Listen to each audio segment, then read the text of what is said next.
తెలంగాణలో పోరు హోరాహోరీగా సాగుతోంది. అటు ప్రజాకూటమి ఇటు టీఆర్ఎస్ మధ్య వార్ ఎన్నికల వేడిని పెంచుతోంది. అటు కాంగ్రెస్ కూడా దూకుడు పెంచింది. టీఆర్ఎస్ కేసీఆర్ పై ఎదురుదాడికి దిగుతోంది. మేనిఫెస్టోను విడుదల చేయటమే కాదు, దాన్ని బలంగా జనాల్లోకి తీసుకెళ్తోంది.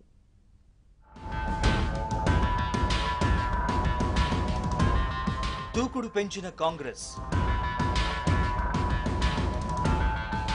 ఎదురుదాడి మొదలుపెట్టిన నేతలు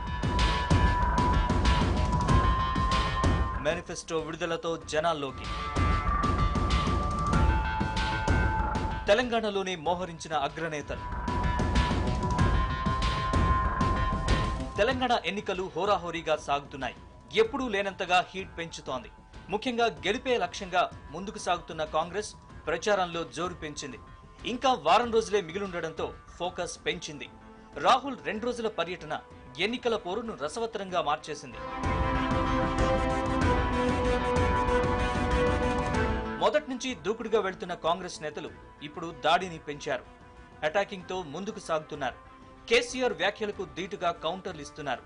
ఆశీర్వాద సభలో చెబుతున్న 24 గంటల కరెంట్, ప్రాజెక్టులు, రుణమాఫీ అంశాలపై లెక్కలతో సహా సమాధానమిస్తున్నారు. అసలు 24 గంటలు కరెంట్ రావడానికి కారణమే కాంగ్రెస్ అంటూ జాతీయ గ్రిడ్ కి సంబంధించిన ఉత్పాదన లెక్కలు బయటికి తీస్తున్నారు.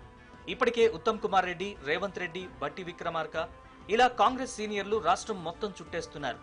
రేవంత్ హెలికాప్టర్లో రోజుకు 4-5 నియోజకవర్గాలు తిరుగుతున్నారు. కేసీఆర్ అండ్ ఫ్యామిలీపై దాడి పెంచడమే కాదు, కాంగ్రెస్ చేయబోయే పథకాలను కూడా బలంగా జనాల్లోకి తీసుకెళ్తున్నారు.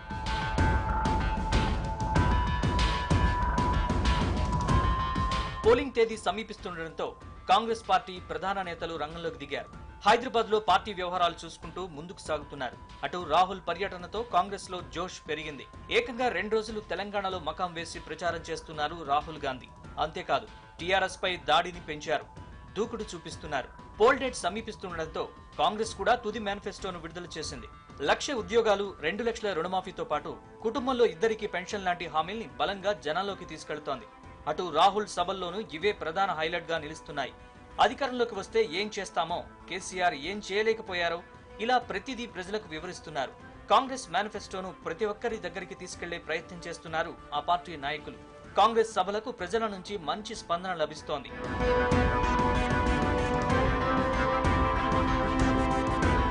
లోకల్ నేతలే కాదు, కాంగ్రెస్ హైకమాండ్ సైతం తెలంగాణపై ఫోకస్ పెంచింది. మధ్యప్రదేశ్ లో పోలింగ్ ముగియడంతో అందరూ ఇక్కడికే చేరుకుంటున్నారు. ఇలా ఆజాద్, జయరాం రమేష్, అహ్మద్ పటేల్ తో పాటు నారాయణ స్వామి, ఆనంద్ శర్మ లాంటి నేతలు కూడా తెలంగాణలో తిష్ట వేశారు. కొందరు నేతలు ప్రచారంలో పాలు పంచుకుంటున్నారు. ఎన్నికలు తుది అంకానికి చేరువవుతుండటంతో సీన్ హీట్ ఎక్కుతోంది. అయితే ఇప్పటికంటే అధికంగా టీఆర్ఎస్ సర్కారుపై దాడిని పెంచింది కాంగ్రెస్. గెలిపే లక్ష్యంగా ముందుకు సాగుతోంది.